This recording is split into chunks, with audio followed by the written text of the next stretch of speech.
ఎన్నికల సమయంలో ఒకప్పుడు పోలింగ్ జరిగేటప్పుడు బ్యాలెట్ బాక్సులు ఎప్పుడో 2004కు ముందు ఉండేవి. 2004 ఎలక్షన్ కూడా దాదాపు బ్యాలెట్ బాక్సులు అనుకుంటా. ఎవరు బలవంతులైతే వాళ్ళు కొన్ని ప్రాంతాల్లో రిగ్గింగ్ చేసుకునేటువంటి అవకాశం ఉండేది. చాలా ప్రాంతాల్లో ఉండేది, కొన్ని ప్రాంతాల్లో కాదు. రిగ్గింగులు, కొట్లాట్లు. కాలం మారింది, కాలక్రమేణా ఈవీఎంలు వచ్చాయి. ఈవీఎంలు వచ్చిన తర్వాత ఎంతో కొంత ప్రజలకైతే ఒక నమ్మకం వచ్చింది, సక్రమంగానే ఓటింగ్ జరుగుతుంది, సో ఎలాంటి ఇబ్బంది లేదు అనేది. అంటే ఈవీఎంలు రాకముందు రిగ్గింగ్ జరిగిందా లేకపోతే నార్మల్గా జరిగిందా, కొన్ని ప్రాంతాల్లో రిగ్గింగ్ జరిగిన పరిస్థితులు ఉంటే రాష్ట్రం అంతా కూడా చాలా ప్రాంతాల్లో రిగ్గింగ్ జరగడం వల్ల ఈ పలానా పార్టీ అధికారంలోకి వచ్చిన అభిప్రాయం ఉండేది. సో టెక్నాలజీ మారే కొద్దీ, కాలం మారే కొద్దీ ఈవీఎంలు వచ్చాయి. సో ఈవీఎంలు వచ్చిన తర్వాత ఇప్పుడు ఏంటి, ముసలి వాళ్ళు కానీ, కళ్ళు కనపడినటువంటి వృద్ధులు కానీ ఎవరైనా ఉంటే వాళ్ళు ఓటు వేయాలనుకున్న సింబల్కి ఓటు వేసేటువంటి పరిస్థితులు ఏ మేరకు ఉన్నాయి. ఎవరైతే ఎన్నికల అధికారులు ఉంటారో వాళ్ళు దగ్గరుండి ఓట్లు వేయించేటువంటి పరిస్థితి కూడా ఉంటుంది. గత ఎన్నికల వరకు చూస్తే ఉపాధ్యాయులు ఉండేవాళ్ళు. అంటే మనం ఆంధ్రప్రదేశ్ గురించి మాట్లాడుకుందాం. ఉపాధ్యాయులు అంటే మ్యాక్సిమం 95% ఎలాంటి బంధు ప్రీతి, ఎలాంటి పార్టీ ప్రీతి ఉండేటువంటి పరిస్థితి ఉండేది కాదు. అన్ని వ్యవస్థల కన్నా ఉపాధ్యాయ వ్యవస్థ గౌరవప్రదమైనటువంటి వ్యవస్థ. కాబట్టి ఆ గౌరవప్రదమైనటువంటి వ్యవస్థలో ఉన్నటువంటి వ్యక్తుల్ని ఎన్నికల అధికారులుగా నియమించిన పరిస్థితులు ఉన్నాయి లాస్ట్ ఎలక్షన్స్ వరకు కూడా. అయితే ఇప్పుడు ఆంధ్రప్రదేశ్లో ఏం జరుగుతుంది, ఉపాధ్యాయులను ఎన్నికల కమిషన్ విధుల్లో, ఎన్నికలకు సంబంధించినటువంటి విధుల్లో ఉపాధ్యాయులను ఎందుకు నియమించే పరిస్థితుల్లో లేకుండా పోతుంది. సచివాలయ ఉద్యోగులను నియమించాలన్నటువంటి ఆలోచన ఆంధ్రప్రదేశ్ ముఖ్యమంత్రి జగన్మోహన్ రెడ్డి గారికి ఎందుకు వచ్చింది.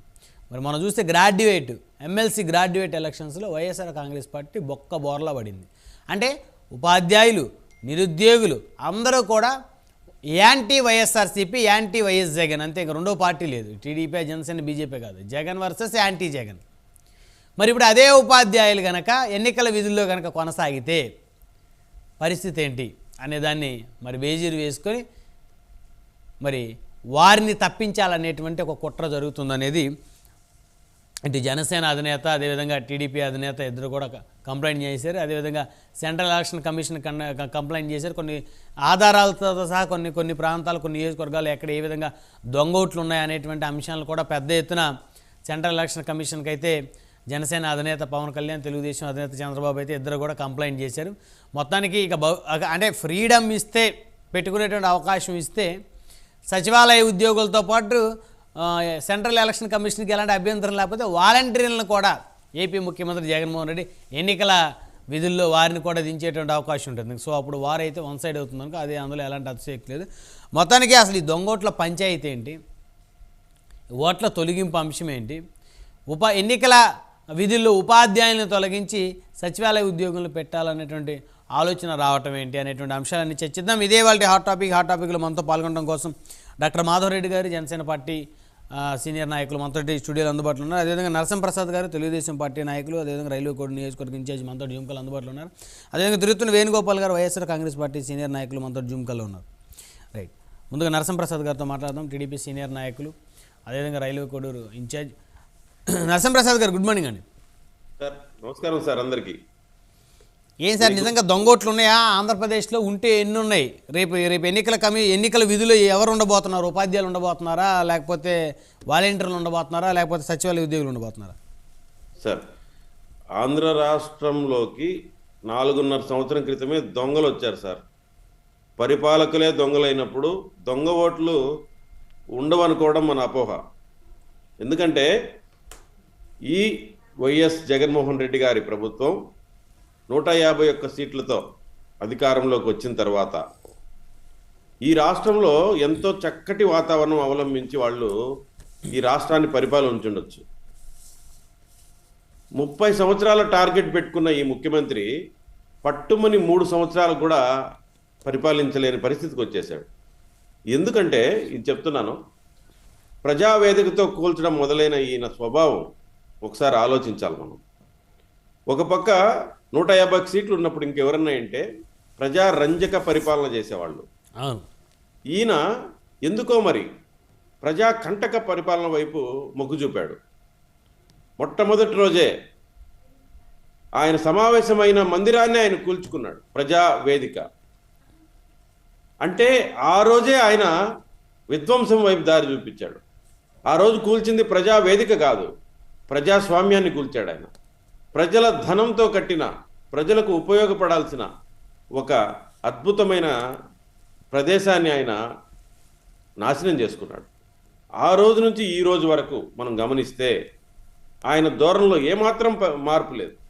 ప్రతి ఒక్కటి విధ్వంసం విధ్వంసం విధ్వంసం. అదేవిధంగా ఈరోజు ప్రజాస్వామ్యానికే ఒక చీకటి పరిస్థితి వచ్చింది. ఈ ప్రజాస్వామ్యాన్ని ఆయన అనగదొక్కి ఆయన రాచరిక అలవాట్లని, బుద్ధుల్ని బయట చూపించాలనే పరిస్థితి రాష్ట్రంలో వచ్చింది సార్. అందులో భాగంగానే ఈయన మాయమాటలతో చెప్పి అధికారంలోకి వచ్చేశాడు. ఈసారి అది కుదరదని తెలుసుకున్నాడు, దౌర్జన్య పరిపాలన చేశాడు, ప్రతిపక్షాలని కూడా లేకుండా చేయాలని ప్రయత్నం చేశాడు. అంటే ఇవన్నీ ఒక క్రూరమైన ఆలోచనలు. ప్రతిపక్షం అనేది లేకపోతే మనమే కదా. ఎవరన్నా ఇప్పుడు సార్ ఒక జట్టు ఒక క్రీడ ఆడాలంటే ఇరు జట్లు ఉండాలి. అవును, ఉంటేనే కదా ఆట అంటారు. నీ టాలెంట్ నా టాలెంట్ బయటపడుతుంది. అలాంటిది లేకుండా ఒకే జట్టు ఉండాలి. ఇంకొక జట్టులో బ్యాట్స్మెన్కి కాళ్ళు ఇంచేయాలా, లేకపోతే బౌలర్కు చేతులు ఇంచేయాలా, ఇట్లా స్వభావం పెట్టుకొని ఆడితే దానికి క్రీడ అంటారా? క్రీడా స్ఫూర్తి అంటారా? అదే ఇప్పుడు ఈయన చేస్తుండే పరిస్థితి. ఈ రాష్ట్రంలో ఏ పార్టీ లేకపోతే నేనే కదా కింగ్ అనే స్వభావం.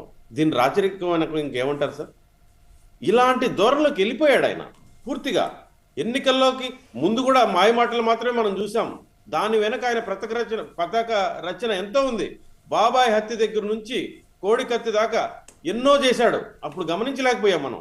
ఆ తర్వాత ఇప్పుడు ఆలోచిస్తే అది కూడా ఒక కుట్రతోనే ఆయన వచ్చాడు అధికారంలోకి. ఇవన్నీ ఆరోపణలే కదా ఇప్పటి వరకు ఎదుర్కొంటా ఉంది. ఎక్కడ కూడా నేరాలు రుజువు అవ్వలేదు కదా నరసింహప్రసాద్. ప్రజలు ఆల్రెడీ దీంట్లో ఉండే అర్థాన్ని అర్థం చేసుకునేశారు సార్, పరమార్థాన్ని అర్థం చేసుకునేశారు. మనకు ఇంకా ఉండేది తెర మాత్రమే అడ్డం. న్యాయ వ్యవస్థలో కొన్ని ఉండే ఈ లొసుగులను బట్టి కావచ్చు, లేకపోతే చట్టాల్లో ఉండే వెసులుబాట్లను బట్టి కావచ్చు, ఆయన ఇంకా ఆ తెర తొలగలేదు. కానీ ఆ తెర వెనక ఏముందో క్లియర్గా కనిపిస్తోంది, ప్రజలకి అర్థం చేసుకునేశారు. అందుకే ఇక ఏ ఛాన్స్ లేదనేది ఆయనకు బాగా తెలిసిపోయింది.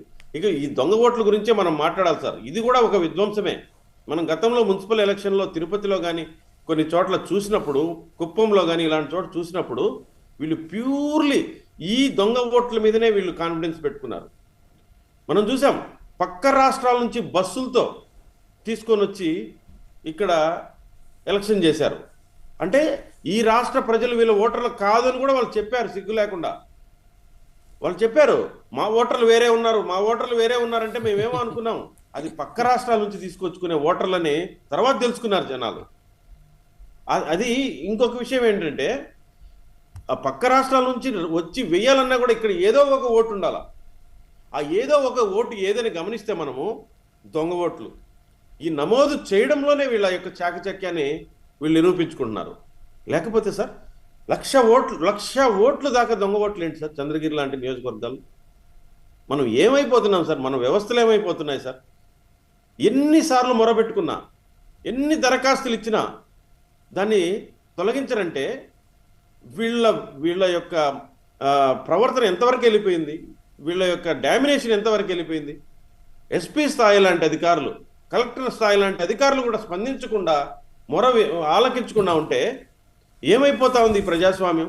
ఇంకెందుకు ఈ ఎలక్షన్ సిస్టమే? ఎందుకు? మీరే ఇంటింటికి మీ వాలంటీర్లు తీసుకొని వచ్చి నొక్కించుకోండి. మీరెట్టా మీ ముఖ్యమంత్రి పైన బటన్ నొక్కుతున్నాడు, ఈ ఓటు కూడా వీళ్ళ ఇంటికి తీసుకొచ్చి నొక్కేసుకోండి మీరే. ఆ రోజులు కూడా చూడబోతామేమో. అందుకే ఎలక్షన్ కమిషన్ స్పందించాలి. ఈ రాష్ట్రంలో ఉండే తీవ్రతను గుర్తించాలా.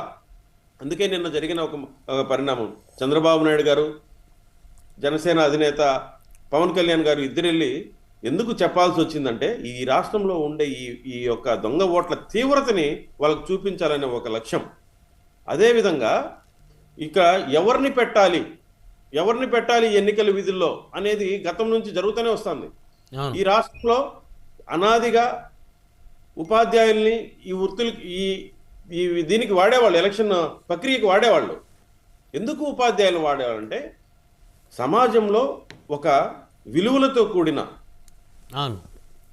బాధ్యతతో కూడిన ఏదైనా వాళ్ళు ఉన్నారంటే ఉపాధ్యాయులుగా మనం గుర్తించేవాళ్ళం సార్. ఫస్ట్ అదే కదా, ఆ డిపార్ట్మెంటే కదా బాధ్యతతో సార్. కూడినటువంటి కార్యక్రమాలు చేసేది, బాధ్యతతో మెలిగేది.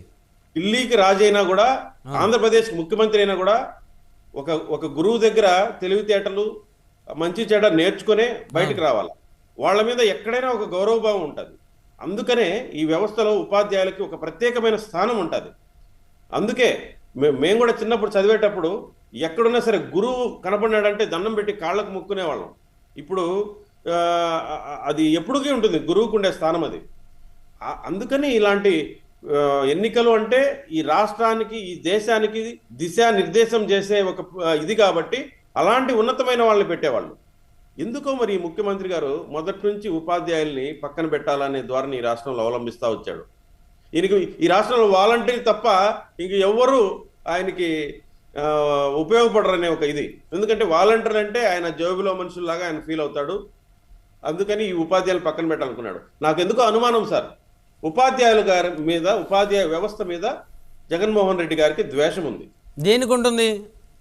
ఎందుకు సార్ అంటే ఇది ఏందో తెలియదు కానీ కొంతమంది చెప్తారు సార్, ఖచ్చితంగా కుండగొట్టినట్టు 10వ తరగతి ఎగ్జామ్స్లో ఈయన ఏదో పేపర్స్ని తీసుకెళ్ళినట్టు, దాని మీద ఏదో కేసులు నమోదినట్టు, అప్పుడు ఏదో ఉపాధ్యాయులకు ఈయనకి ఒక ఘర్షణ వాతావరణం నెలకొనిందని. అంటే అప్పటి నుంచి ఆయనకి ఉపాధ్యాయులు అంటేనే ఒక చిరాకని అది అని చెప్తారు సార్. మరి దాని గురించి లేకపోతే ఎందుకు సార్ ఎవరికైనా ఉపాధ్యాయులు అంటే అంత గౌరవం, మరి మన సార్కి ఎందుకు అంత గౌరవం లేకుండా పోయింది? ఉపాధ్యాయులు అంటే మా వాళ్ళు కాదు, వీళ్ళు అవసరం లేదు అంటాడు. కాబట్టి నాకు ఎక్కడ అనుమానం ఉంది సార్, ఉపాధ్యాయులు అంటే జగన్మోహన్ రెడ్డి గారికి ద్వేషం ఉండడం వల్లనే వాళ్ళ పక్కన పెట్టి ఆయన జోబులో నుంచి వచ్చిన మనుషులుగా భావించే వాలంటీర్లను ఉపయోగించుకొని ఏదో చేయాలని చూస్తున్నాడు. అది కుదరదు. ఎందుకంటే దానికి చట్టబద్ధతే లేదు, ఆ వాలంటీర్ వ్యవస్థకి చట్టబద్ధతే లేదు. వాళ్ళని ఈ ప్రజాస్వామ్యంలో అత్యంత విలువైన ఈ ఎన్నికల ప్రక్రియను ఎలా అప్పచెప్తారు? కాబట్టి ఇది జరగదు, ఆయన కలలు నెరవేరవు. ఇప్పుడు నిన్న చెప్పిన దాన్ని బట్టి ఈసీ